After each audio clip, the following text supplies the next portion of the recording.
Next topic है वियोजन अभिक्रिया। वह रासायनिक अभिक्रिया जिसमें कोई पदार्थ अभिक्रिया को प्रेरित करने वाले कारक, ठीक है, अभिक्रिया को प्रेरित करने वाले कारक जैसे ताप, दाब आदि में अगर हम परिवर्तन करें तो क्या होगा, वो दो अथवा दो से अधिक पदार्थों में अपघटित हो जाता है। और जैसे ही ये उपयुक्त जो कारक हैं, उपर्युक्त जो कारक हैं ताप, दाब आदि, अगर हम उनको पुनः अपनी मूल अवस्था में ले आएँ तो क्या होता है, उनको हटा लेने पर वो पुनः अपनी मूल अवस्था में आ जाती है। तो इस तरीके की जो अभिक्रिया होती है वो वियोजन अभिक्रिया कहलाती है। वह रासायनिक अभिक्रिया जिसमें कोई पदार्थ अभिक्रिया को प्रेरित करने वाले कारक जैसे ताप, दाब आदि में परिवर्तन करने पर दो या दो से अधिक पदार्थों में अपघटित हो जाता है। और जो भी कंडीशन है, उपर्युक्त कारक अगर हम हटा लें तो वो पदार्थ पुनः अपनी मूल अवस्था में वापस आ जाते हैं। तो इस तरीके की अभिक्रिया को हम वियोजन अभिक्रिया कहते हैं। इस अभिक्रिया में एकल अभिकर्मक टूटकर छोटे छोटे उत्पाद में बदल जाते हैं। मतलब सिंगल प्रोडक्ट जो है, ठीक है, जो भी हमने पदार्थ लिया है यौगिक, वो दो एकल अभिकर्मक में टूटकर छोटे छोटे उत्पाद बना लेते हैं। ठीक है, तो प्रयुक्त कारकों के आधार पर जो वियोजन अभिक्रियाएं होती हैं वो दो प्रकार की होती हैं। तो वियोजन अभिक्रिया क्या होती है? वह रासायनिक अभिक्रिया जिसमें कोई पदार्थ अभिक्रिया को प्रेरित करने वाले कारक जैसे ताप, दाब आदि में परिवर्तन करने पर दो अथवा दो से अधिक पदार्थों में अपघटित हो जाता है एवं जो भी ये उपर्युक्त कारक है ताप, दाब जैसे, अगर हम इनको जैसे ही हटा लेते हैं तो ये वापस अपने पूर्व अवस्था में लौट आता है। तो इस प्रकार की जो अभिक्रिया होती है उसको हम वियोजन अभिक्रिया कहते हैं। तो जो वियोजन अभिक्रिया में एकल अभिकर्मक जो हैं वो टूटकर छोटे छोटे उत्पादों में बदल जाते हैं, या कह सकते हो कि अभिकर्मक टूटकर छोटे छोटे उत्पाद प्रदान करता है। प्रयुक्त कारकों के आधार पर वियोजन अभिक्रियाएं दो प्रकार की होती हैं।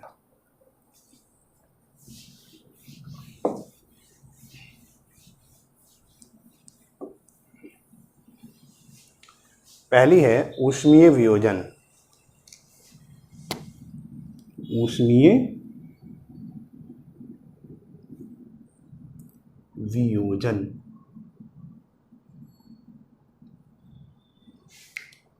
वह अभिक्रिया जिसमें ऊष्मा यानी गर्म करने पर, ठीक है, वह अभिक्रिया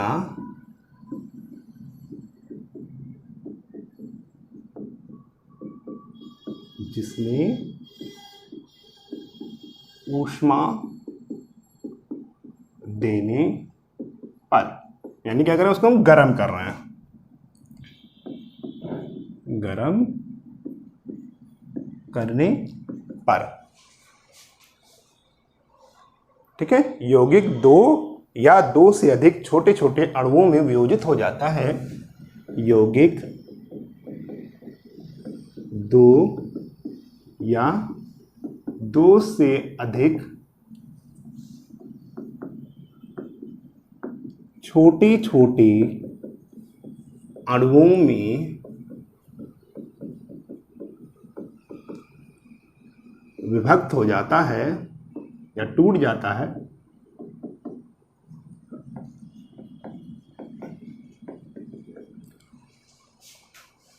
तथा ठंडा करने पर ये अणु पुनः मिलकर यौगिक का निर्माण करते हैं।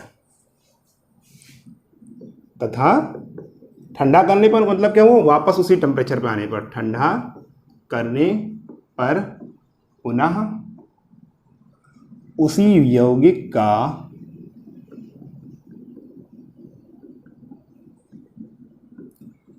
निर्माण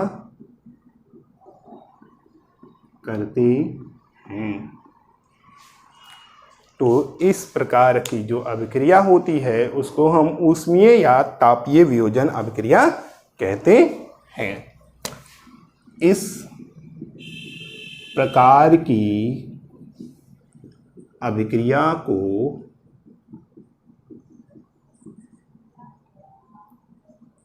ऊष्मीय या तापीय वियोजन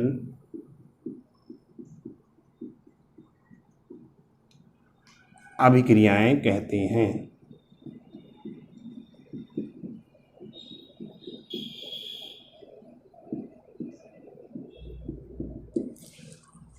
अगर कोई अभिक्रिया है उसको हम हीट करें, उसको हम ऊष्मा दें, तो ऊष्मा प्रदान करने पे क्या होगा, उसके जो यौगिक हैं दो या दो से अधिक छोटे छोटे अणुओं में वियोजित हो जाएं तथा ठंडा करने पर वापस वो पुनः उसी यौगिक का निर्माण कर लें, तो इस प्रकार की जो अभिक्रिया होती है उसको ऊष्मीय या तापीय वियोजन अभिक्रिया कहते हैं। जैसे बंद पात्र में फेरस सल्फेट Fe2SO4, बंद पात्र में फेरस सल्फेट को अगर हम हीट करें, ठीक है,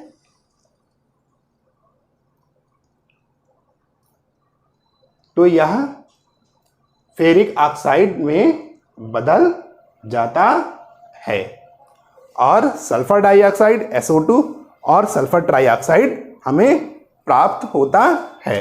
जैसे 2Fe2SO4, ठीक है, अगर इसको हमने ऊष्मा दिया तो ये क्या बन गया,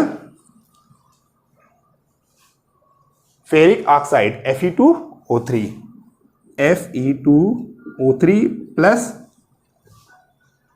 sulphur dioxide SO2 plus sulphur trioxide SO3। ऐसे अगर हम फास्फोरस पेंटाक्लोराइड को हीट करें, फास्फोरस पेंटाक्लोराइड PCl5 फास्फोरस, ये फास्फोरस पेंटाक्लोराइड है, अगर हम इसको ऊष्मा दें, ठीक है, तो ये फास्फोरस ट्राइक्लोराइड में यानी PCl3 में चेंज हो जाता है अगर हम इसको ऊष्मा दें, और क्या मिलता है हमें, क्लोरीन मिलता है Cl2, और अगर हम इसी को ठंडा कर दें तो हमें वापस फास्फोरस पेंटाक्लोराइड प्राप्त हो जाता है। तो ये दोनों अभिक्रियाएं किसका उदाहरण हो गई, ऊष्मीय वियोजन अभिक्रिया का उदाहरण हुए। अब दूसरा प्रकार होता है जो वियोजन अभिक्रिया है उसका आयनिक या विद्युत अपघटनी वियोजन।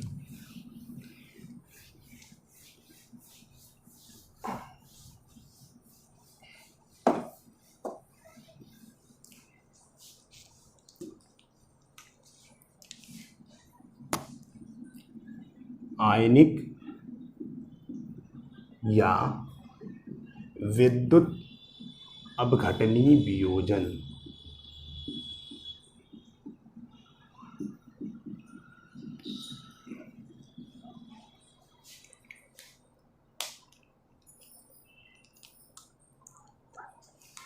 वह अभिक्रिया जिसमें विद्युत संयोजक यौगिकों को जल में घोले जाने पर, ठीक है, अगर कोई यौगिक है उसको अगर हम, ठीक है, वह अभिक्रिया जिसमें विद्युत संयोजक यौगिकों को जल में घोलने पर धनायन और ऋणायन में विभक्त हो जाता है तथा जल को पुनः अलग कर लें, ठीक है, जल को पृथक कर लेने पर ये धनायन तथा ऋणायन पुनः संयोग करके उदासीन विद्युत संयोजक बनाते हैं। तो इस प्रकार की जो अभिक्रिया होती है वो आयनिक विद्युत अपघटनी वियोजन कहलाती, आयनिक या विद्युत अपघटनी वियोजन कहलाती हैं। जैसे NH4Cl, ठीक है, ये बन जाएगा NH4 प्लस Cl माइनस, ठीक है, वह अभिक्रिया जिसमें विद्युत संयोजक यौगिकों को, वह अभिक्रिया जिसमें विद्युत संयोजक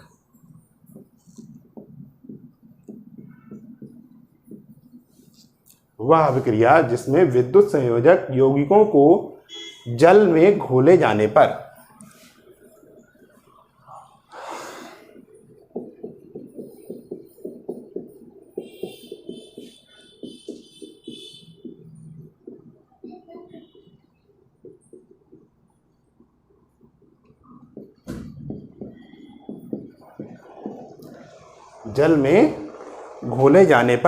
ये धनायन एवं ऋणायन में विभक्त हो जाते हैं। ये धनायन एवं ऋणायन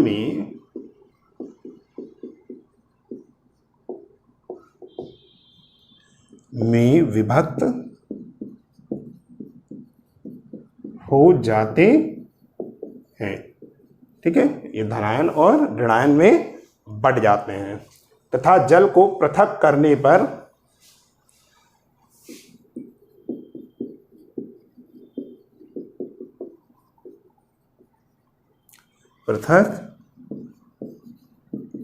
पर ये धनायन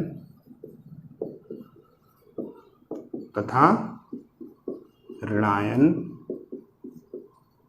मिलकर,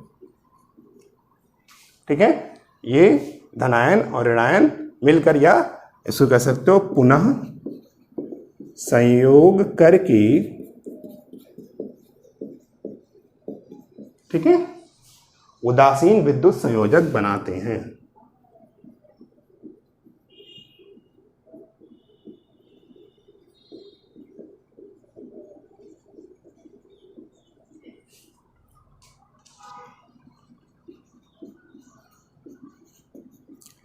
तो इस प्रकार की जो अभिक्रिया होती है वो आयनिक वियोजन अभिक्रिया कहलाती है, या इसी को हम विद्युत वियोजन अभिक्रिया कहते हैं। अमोनियम क्लोराइड को जल में घुलने पर या अमोनियम NaNH4+ तथा क्लोराइड यानी Cl- आयनों में विभाजित हो जाता है।